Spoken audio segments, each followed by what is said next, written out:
आज मला बनवायची होती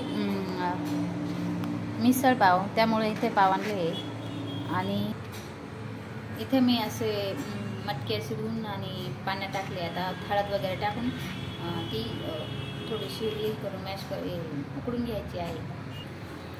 इथे मटकी शिजलेली आहे. कढईत तेल टाकलं आणि लसूण टाकला. कांदा टमाटो इथे मी भाजून आणि बारीक करून घेतला. कांदा टमाटो टाकून दिले. आता परतू देऊ त्याला. जिरे टाकले, लाल मसाला थोडा काळा मसाला टाकला. आता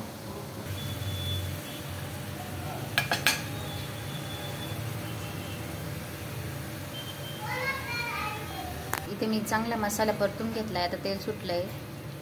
आता मटकी टाकली. आता इथे कोथिंबीर कापली आहे. आता कोथिंबीर टाकून घेऊ.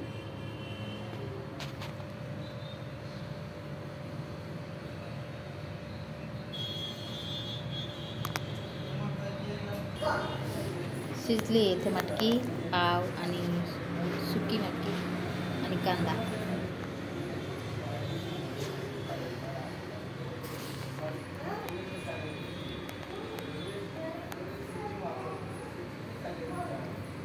चला खाऊन घेऊया.